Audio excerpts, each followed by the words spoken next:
We must get to Barcelona, though, and the red card for Araujo, because people will bring that up and say, yes, they were down to 10 men, but were they really even that competitive before it, Barca? No, that was the one chance we saw Ferran Torres, that he kind of rushed it a little bit. But no, if you've watched Spanish football, as we do on a weekly basis, you'll know that this Barcelona side have got a good result at the weekend. The game you were doing, the Athletic Club were terrible.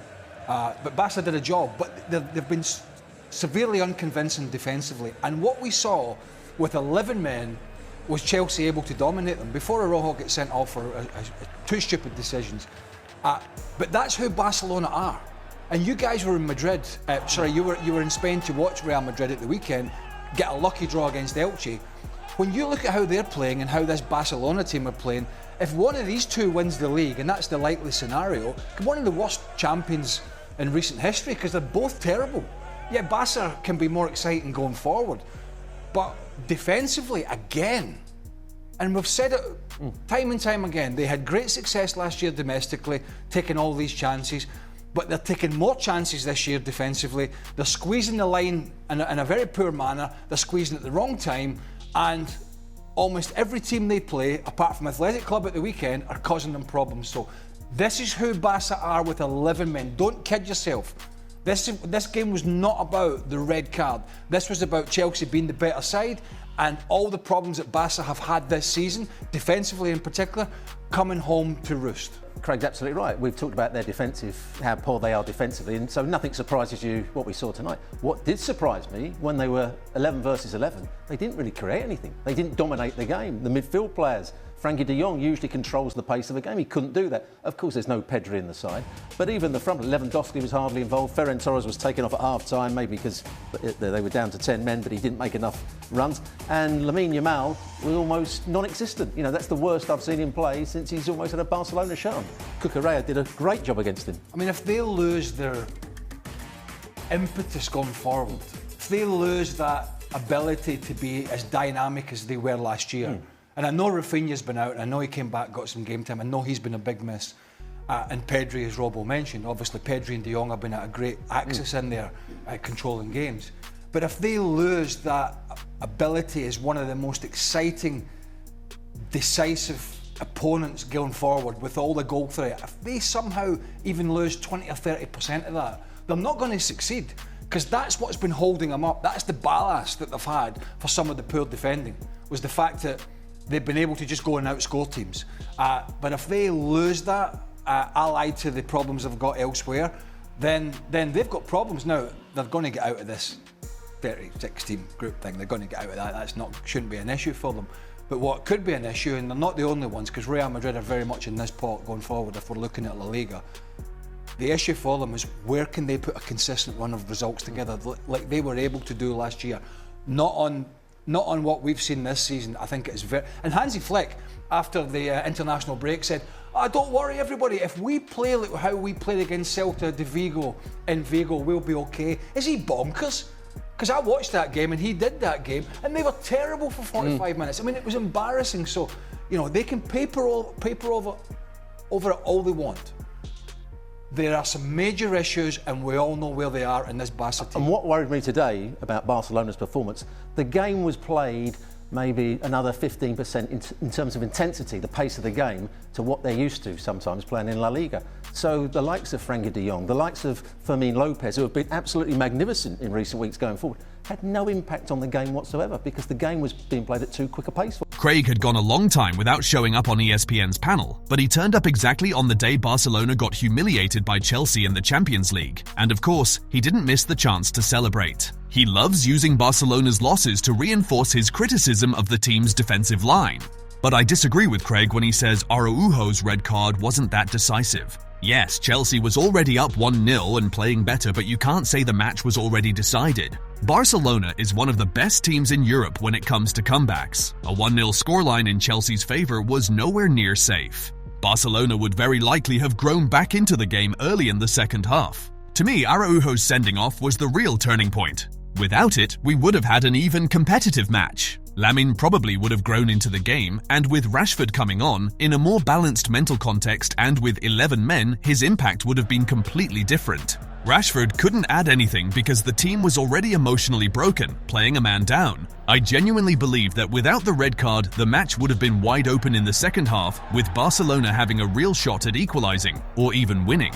After the 1-0, Araujo's red card practically shut down any possibility of a reaction. Barca could have adjusted a few things, but the sending off killed any chance, and that's a major reason they lost. So for Craig to say it's unfair that people point to Araujo's red card as a decisive factor in Chelsea's win is simply ignoring the context. Even though Chelsea was better, Barcelona still had a strong chance of getting back into the match. The red card didn't just change the pace of the game, it wiped out any possibility of a Barca comeback. That's the reality.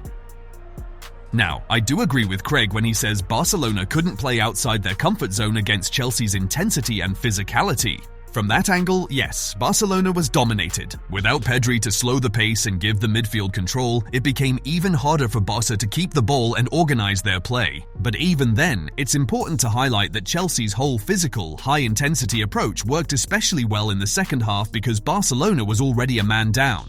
Chelsea's intensity in the first half wouldn't have remained equal or increased throughout the match if it had stayed 11 versus 11. At some point, with equal numbers, Chelsea would naturally have slowed down, and that's when Barcelona would have had more space and comfort to keep the ball and attack. Chelsea was more intense, yes, but that intensity only turned into total control because Barcelona spent a big part of the match with 10 men. Without the red card, the scenario would have been different. Barcelona couldn't execute the basic play to escape Chelsea's press. Lewandowski, Lamine and Ferran lost pretty much every duel to Chalobah, Cucurella and Malo Gusto, and the team just couldn't progress up the field. So Chelsea kept regaining the ball over and over, attacking non-stop until they scored the first goal. Do you think Hansi Flick didn't see that? He knew exactly what was happening and urgently needed to change the tactic again. But that plan blew up the moment Ronald Araujo handed Chelsea the win before Flick even had a chance to introduce a new tactical idea while still playing 11 versus 11. The red card completely changed whatever Flick had in mind to get back into the game. Now he had to make adjustments for a 10-man setup. Honestly, you can pin this loss on Ronald Araujo because once again he's largely responsible for a disastrous Barcelona defeat. When Ronald gets sent off, Barca is already losing, already playing badly, and already without a game plan capable of competing with their opponent.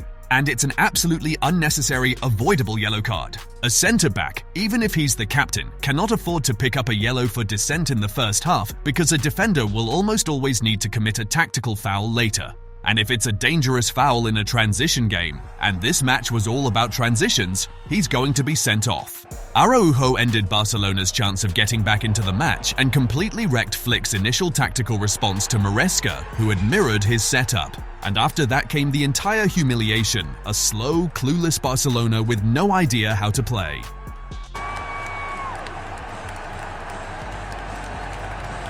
After Chelsea's win, goalkeeper Robert Sanchez harshly criticised the Catalan team and Lamine Yamal. One of the most anticipated duels was Lamine Yamal versus Marc Cucurella, and Cucurella clearly came out on top. Sanchez made a point of highlighting that, emphasising the Barca starlet's poor performance. "He's got him in his pocket," Sanchez said. His second comment also seemed aimed at Lamine, with whom he's shared a locker room in the Spanish national team. "Everyone looks great until they come to the Premier League," he said. Cucurella did a great job neutralising Lamine at Stamford Bridge last night and also provided an attacking outlet down Chelsea's left, emerging as the MVP of the match. However, when asked whether Barcelona were favourites to win the Champions League, Sanchez smiled and replied, "Barca are the favourites, we're the favourites." Now take a look at the brutal message Maresca sent to Hansi Flick about the tactical system. To be honest, no more than that. In terms of, we knew how important was this game, but they are all important games. For sure, when you beat Barcelona, it's always nice. But yeah, we are happy today. Yeah, Chelsea's biggest win in this competition against Barcelona, and you know the rivalries, all those have come before, so that must count for something too. Yeah, absolutely. We draw points Karabakh away, and then we won Benfica and Ajax. We lost the first one against Bayern Munich, but I think all the games they are always complicated. You switched it, Pedro Neto going into the attacking position number 9. What worked so well, do you think? What did that enable you to do and cause Barcelona in terms of problems? I think Barcelona is a team that if they have the ball, they feel comfortable. If they don't have the ball, they don't feel comfortable. So we try to keep the ball in the same way we are trying all season, last season.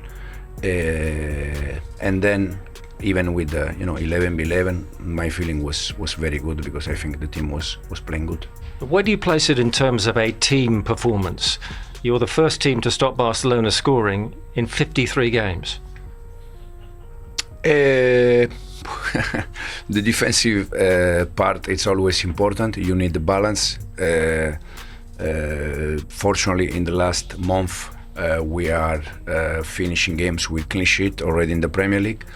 And it's something that you need to do if you want to achieve important things. Maresca realized that Barcelona becomes vulnerable without the ball when playing with a high defensive line. He took advantage of that, creating overloads and rapid transitions behind Barca's defense, and the damage is exactly what we saw. As I said earlier, Flick noticed this during the match, but once Araujo was sent off, it was too late to fix anything, and his substitutions were a disaster. I don't think he should have taken Fermin Lopez off. Barca needed to create superiority in the final third, even if that meant the defenders sending long balls forward to generate running opportunities and take advantage of Rashford's fresh legs and pace. And we know that with Fermin as a number 10, he can create chances. At that point, the game was already slipping away, and bringing on Christensen while pushing Eric Garcia into midfield changed absolutely nothing. Since Barcelona was struggling to play out from the back because of Chelsea's high press, the most logical solution would have been to bypass the press entirely, play long, force Chelsea's defenders into difficult situations, and try to win second balls higher up the pitch. Anyway, feel free to share your thoughts. I'll catch you in a bit.